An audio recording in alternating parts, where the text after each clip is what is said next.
In 1460, Florence was a primary centre of the Italian Renaissance, an era defined by a systematic search for the so-called lost wisdom of classical antiquity. As Greek scholars fled the falling Byzantine Empire, they carried long-buried, lost manuscripts back to Western Europe. Christian humanists studied these texts, seeking to reconnect with the foundational roots of Western civilization. At the center of this movement was Cosimo de' Medici, the de facto ruler of Florence.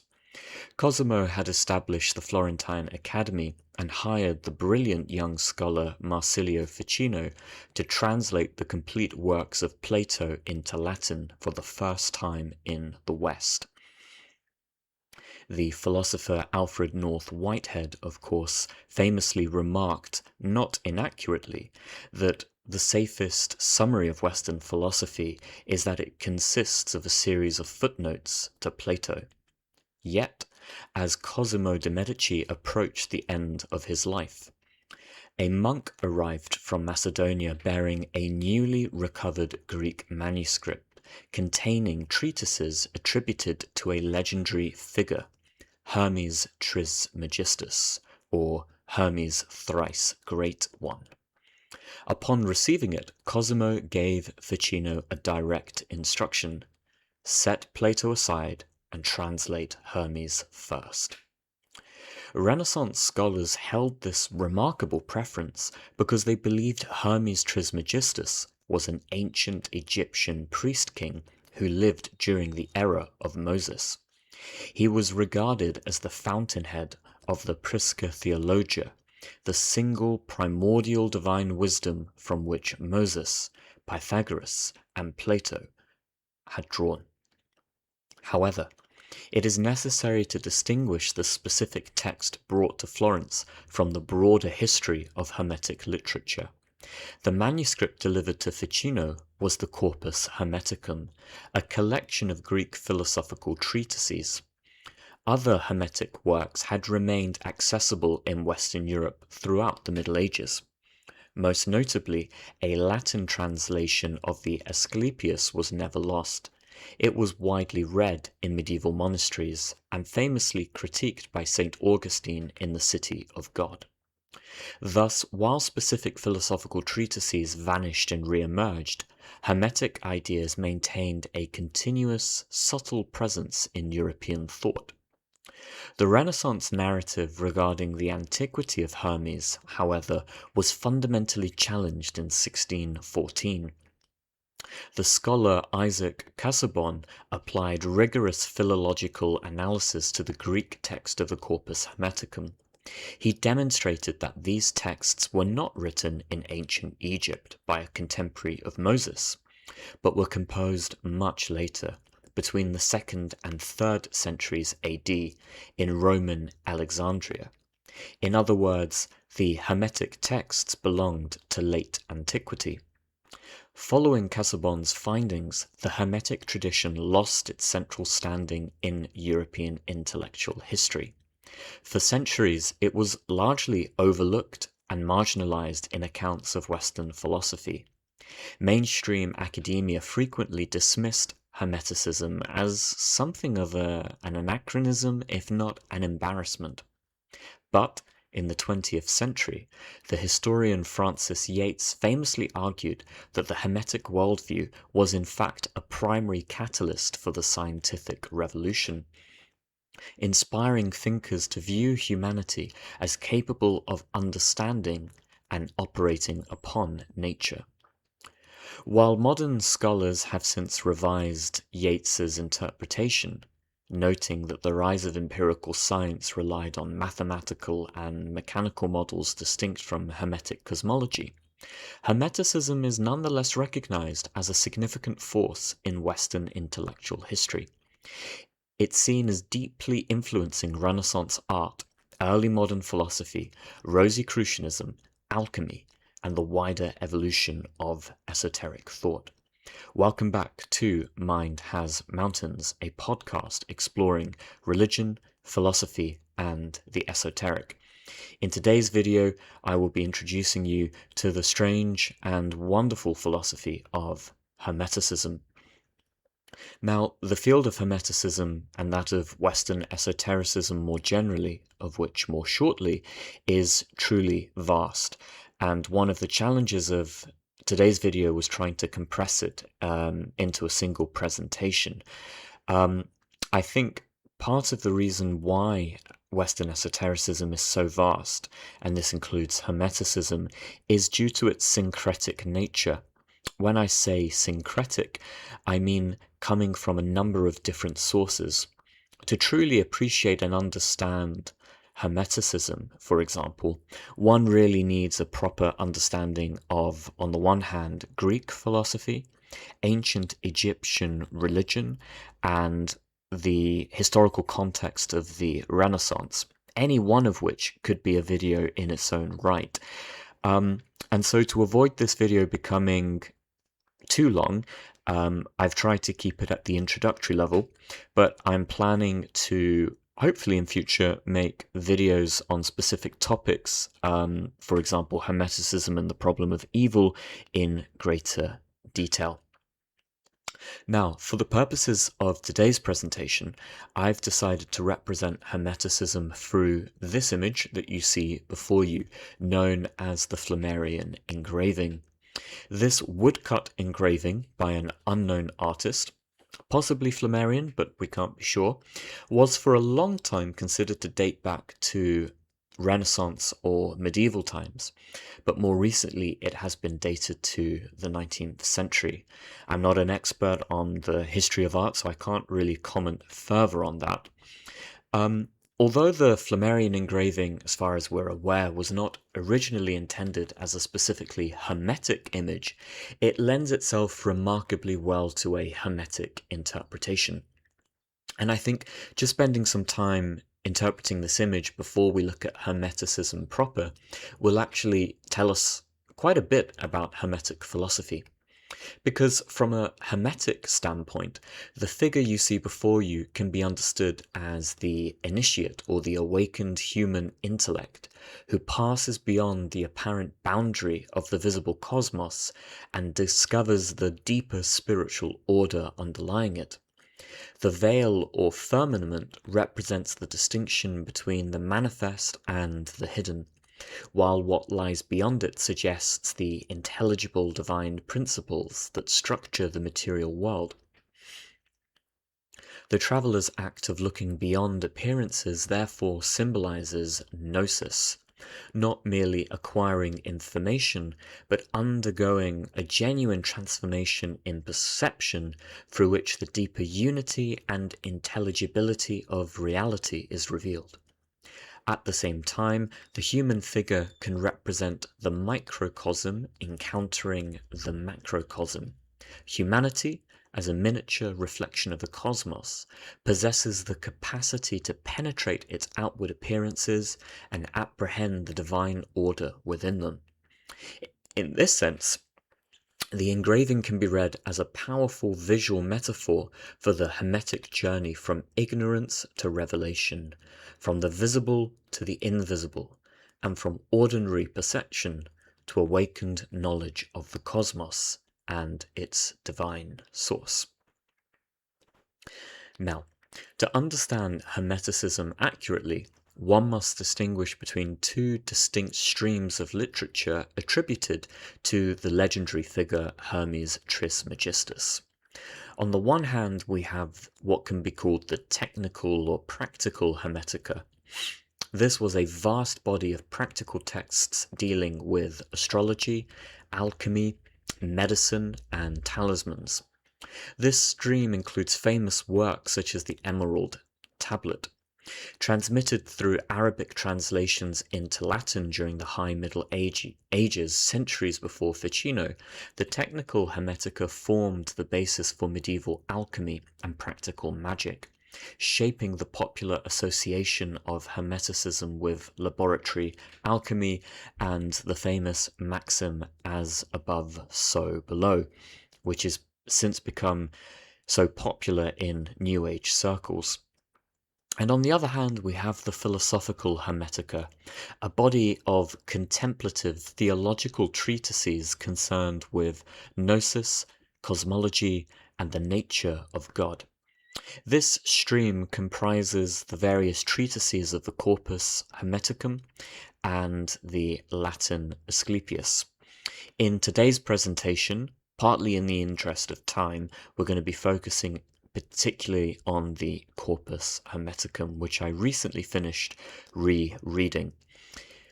To understand the legendary author of both these streams, one must examine the intellectual landscape of Hellenistic and Roman Egypt. Following the conquests of Alexander the Great, the city of Alexandria became a convergence point for Greek philosophy and Egyptian religion. From this cultural synthesis emerged a syncretic figure. The Greeks recognized their god Hermes, the deity of language, interpretation, and boundaries, with the ancient Egyptian god Thoth. Thoth was the ibis-headed patron of scribes, ritual, geometry, and time. In ancient Egyptian temple tradition, scribes addressed Thoth with the honorific title Greatest, Greatest, Greatest. Rendered into Greek, this title became Hermes Trismegistus, Hermes the thrice greatest. He was conceptualized as an ancestral sage who united the roles of priest, king, and philosopher. Scholars have long debated the precise composition of this tradition, but I think for the purposes of today's video, all I'll say is that Hermes was not a literal historical individual, but rather a divine archetype and symbolic authority. For the anonymous authors writing in Roman Alexandria, attributing their treatises to Hermes indicated that these teachings did not originate from mere personal speculation, but were derived from the eternal divine mind, or nous. As historians observe, this syncretic creation offered seekers, in the words of scholars, a religion of the world strongly tinged with magic and oriental influences, which was the Gnostic version of Greek philosophy. Now, to analyze Hermeticism academically, it is necessary to clarify what makes a path esoteric rather than exoteric. These terms are going to come up quite a few times. Exoteric religion, spelt with an X, refers to the public external dimensions of faith, accessible to everyone. It is defined by institutional structures, public dogmas, official priesthoods, formal laws, and belief systems. By contrast, esoteric traditions, spelt with an S, focus on the inner or contemplative dimension of spiritual life. Esotericism prioritizes direct personal experience and internal transformation over external ritual or institutional compliance. In modern academic religious studies, scholars have established formal criteria to define Western esotericism. Here are 4 fundamental characteristics we can consider. 1. Correspondences. This is the belief that real and symbolic alignments exist between all parts of the visible and invisible universe, epitomized by the phrase I mentioned before, as above, so below. In other words, nothing in the universe exists separately. Everything is connected with and reflects everything else. The universe, in this understanding, can be likened to an infinite hall of mirrors. Second, the world is not dead and static, but alive and dynamic. This is the perception of the cosmos as a complex living organism pervaded by a divine life force, the anima mundi, the world soul, rather than inert, dead matter. Third, the significance of imagination. The use of symbols, visions, rituals, and intermediate spirits used as bridges to link the human realm to the divine. I'd refer you again to the Flammarion engraving before you. And fourth, last but not least, the experience of transmutation. This is the process of deep internal metamorphosis, where the seeker does not merely learn information passively, but undergoes a real fundamental change of consciousness. Hermeticism exemplifies all four of these characteristics. Historically, it operated, in the words of Francis Yates, one of the key scholars studying Hermeticism in the 20th century, as a cult without temples or liturgy, followed in the mind alone. Let's turn now to look at the Corpus Hermeticum itself. The primary textual basis for philosophical Hermeticism is the Corpus Hermeticum. To study this material, one requires a map of its structure. It is a collection of 17 distinct Greek treatises, composed roughly between the 1st and 3rd centuries of the Common Era in Roman Egypt, so it belongs to the world of late antiquity. It is a compilation of independent composite texts written by various anonymous authors, structured primarily as dialogues between a master, for example Hermes, or mind, and a disciple, such as Tat or Asclepius. Because the Corpus Hermeticum is a compilation rather than a single book written by one author, it contains two quite distinct perspectives regarding the material world. On the one hand, you have the optimistic, by which I mean world-affirming strand. This perspective celebrates the material cosmos as a living, structured work of art created by God. Nature in this view functions as a divine mirror. The physical universe is not treated as inert matter, but as a living system filled with divine order. Human beings are encouraged to observe the order of the stars, the earth, and the seas, to discern the unmanifest God through creation. But on the other hand, you have the pessimistic, by which I mean the more ascetic and world-rejecting strand, according to which physical embodiment is a weight that draws the soul down into distraction, forgetfulness, and vice. The soul is accordingly instructed and encouraged to turn away from sensory attachment and the material world to recover its hidden divine nature. Rather than presenting an insurmountable tradition, Hermetic tradition utilizes physical withdrawal as a practical step. Turning away from sensory noise allows the practitioner to quiet the body and recognize the underlying order and value of the cosmos. Now, we can move on to look at Hermeticism in more detail by considering the Hermetic conception of God. God in Hermetic theology is not conceptualized as an anthropomorphic deity sitting outside or beyond the universe. To the contrary, to the Hermeticist, God is nous, or universal mind, or consciousness. The Hermetic texts state quite explicitly that God is mind itself. This positions Hermeticism as a panentheistic philosophy.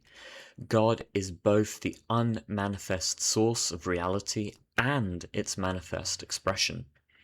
As the cup or monad, one of the Hermetic texts, states, the oneness being source and root of all is in all things as root and source. End quote.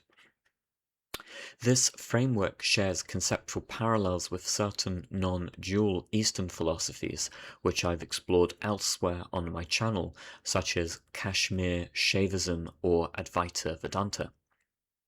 In these traditions, ultimate reality is understood not as an external judge, the God of Abrahamic religion, say, but as pure consciousness, manifesting the universe within its own awareness, as an act of divine expression.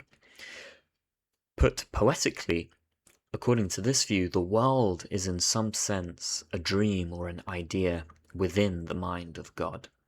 Similarly to these Eastern schools and texts, the treatise Mind onto Hermes instructs the seeker to understand God as having all things in himself as thoughts, the whole cosmos itself. In this view, the cosmos or the world is not a collection of inert matter bumping into each other, but an inherently dynamic and alive organism, ever expanding and expressing itself. Now, because God is defined by the Hermeticists as active mind, the Hermetic view of creation differs greatly from traditional exoteric models and other ancient philosophies. Mainstream exoteric Abrahamic religion teaches the doctrine of creation ex nihilo, or creation from nothing, according to which God creates the universe from nothing at a specific point in time through a sovereign act of will, remaining separate from creation. In Neoplatonism, another pagan philosophy, we find the teaching of a hierarchical procession where reality flows downward from the one to nous, to the soul, and finally to matter, with matter representing the furthest, darkest, or thinnest attenuation of divine light, bordering on non-being. By contrast, the Corpus Hermeticum teaches continuous emanationism. This is the idea that creation is not a one-time thing, but an ongoing process of divine expression where the physical universe is celebrated as the visible body of the divine. God does not merely produce the world is the continuous unfolding of God. In Hermeticism, a creation is necessary to the very nature of God. The divine expresses its nature through the cosmos, just as the cosmos relies on the divine as its sustaining origin. God and the world, in this view, can be seen as two sides of the same coin. In a letter of thrice greatest Hermes to Asclepius, this interdependence is stated explicitly. Quote, "For all things are these twain, maker and made, and 'tis impossible that one should be without the other. For neither is it possible that maker should exist without the made, for each of them is one and the same thing." End quote. Furthermore, creation is treated as a continuous present reality rather than a completed past event. Another Hermetic text states, "And all of them are parts of God. And if they are all parts, then God is all.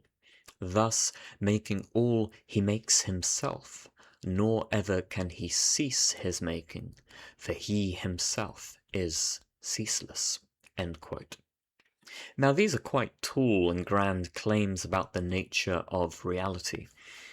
Why should we believe any of this, the skeptic can rightly claim? How do we come to know this?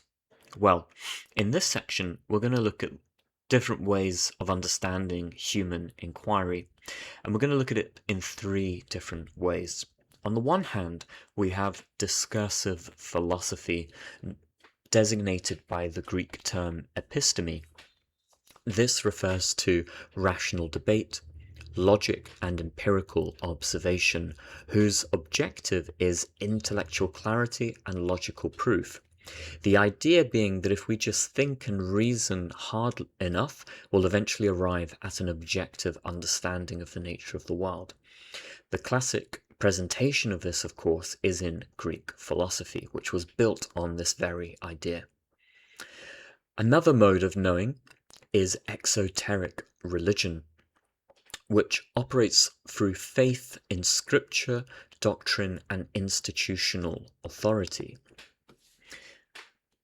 Last but not least, standing in contrast to discursive philosophy on the one hand and faith-based religion on the other, we have Hermetic Esotericism, which operates on Gnosis. This refers to direct, intuitive, mystical realization of the nature of reality. Now, by the 2nd century AD, formal philosophical debate, or episteme, had largely turned into a rigid intellectual exercise, which time and again failed to satisfy existential questions. I think anyone who has spent time studying philosophy can resonate with this, because far from arriving at the objective understanding of the nature of reality sought by rationalists, time and time again, you're more likely to simply face competing arguments, where for every position there is a counterposition, and so on and so forth, with no end in sight. In response to this wrangling, the Hermeticists turned away from dialectical argument to cultivate instead the nous, the intuitive capacity of the soul to apprehend reality directly. While intellectual logic or episteme remains bound by debate and external appearances, Gnosis provides internal certainty. In the Corpus Hermeticum, we find the idea that those who spend their lives arguing over God engage in mere shadow fighting, because the divine is not reached through verbal dispute. Instead, the text states, "For gnosis of the good is holy silence and a giving holiday to every sense." To cultivate this realization, Hermetic practice outlines a process of spiritual rebirth.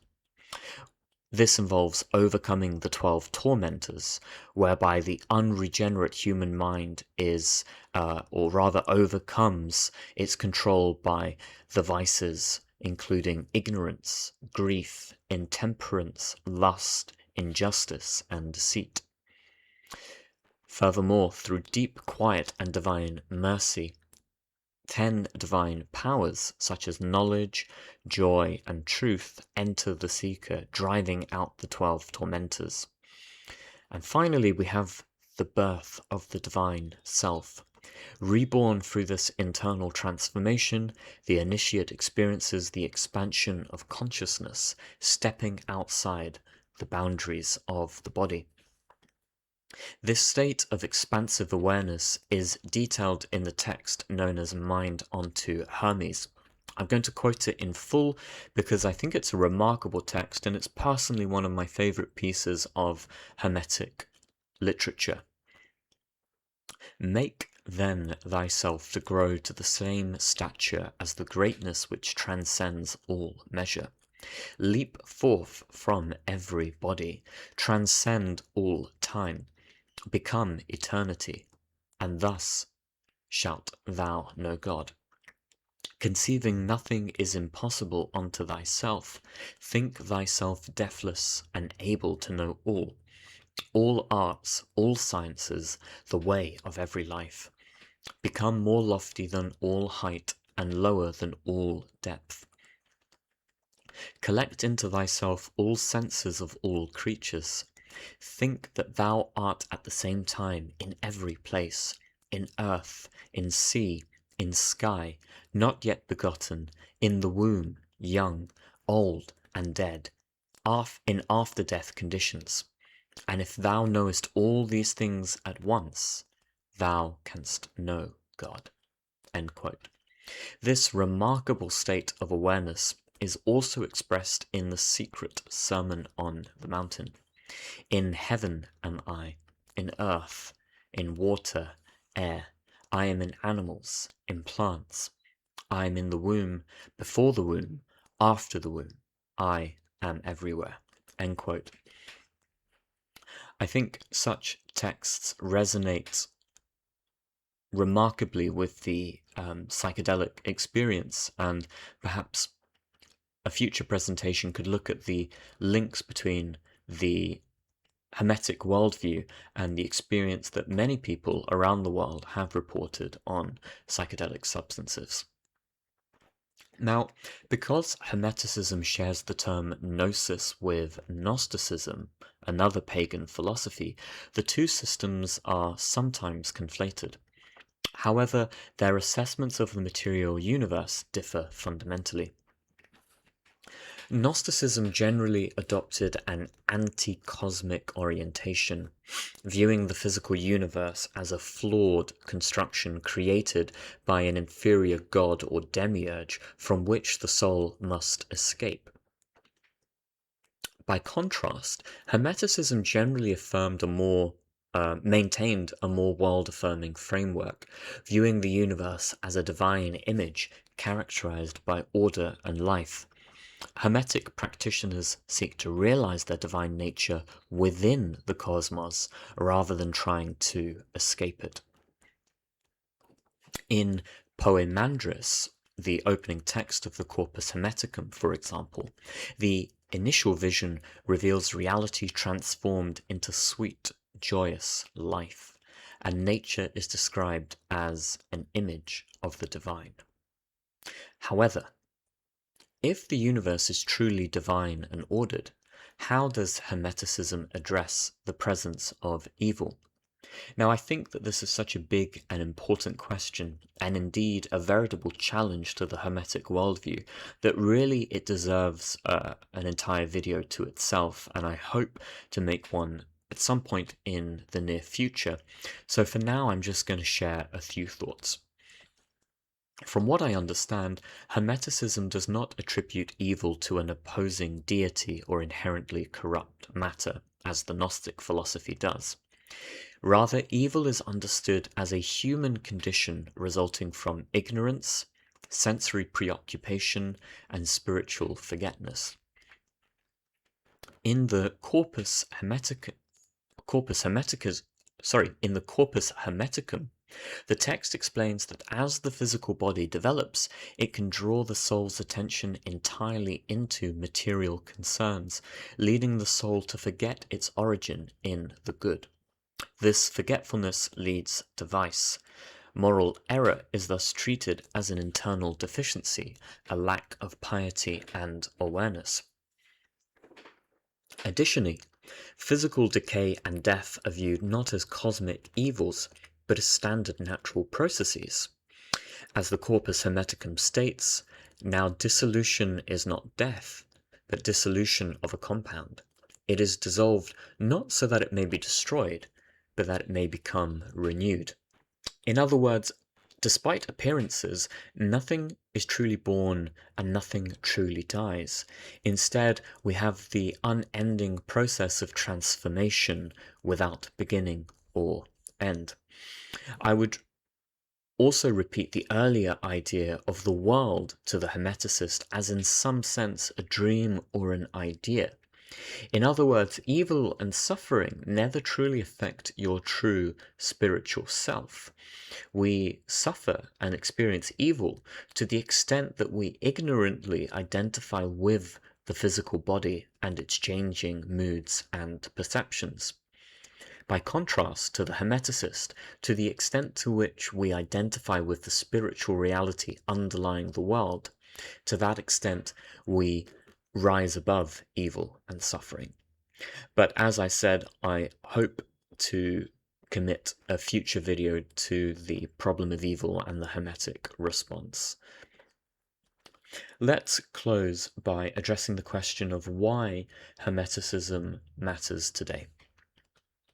The Hermetic tradition maintains a continuous history that extends beyond late antiquity and the Renaissance. In alchemy and science, or the technical Hermetica deeply shaped medieval Islamic science and Western alchemy. Figures such as Paracelsus drew upon Hermetic correspondences to reform medicine, while Johannes Kepler and Isaac Newton himself engaged with Hermetic and alchemical concepts while developing modern physics and astronomy. In the 17th and 18th centuries, Hermetic symbols and concepts were integrated into the Rosicrucian manifestos and Masonic rituals, preserving the ideal of internal transformation through esoteric symbolism and ritual. Then, in the 20th century, the psychiatrist Carl Jung recognized that alchemical and hermetic symbolism mirrored the psychological process of individuation, the integration of the conscious mind with the unconscious, the shadow, and the central self. Today, Hermetic ideas resonate with the contemporary spiritual but not religious demographic, offering an experiential framework that bypasses institutional dogmatism while maintaining a sacred, world-affirming view of existence. In short, Hermeticism remains relevant today because it provides a perspective distinct from both strict reductionist materialism on the one hand, and religious dogmatism on the other. It offers an alternative approach to foundational questions.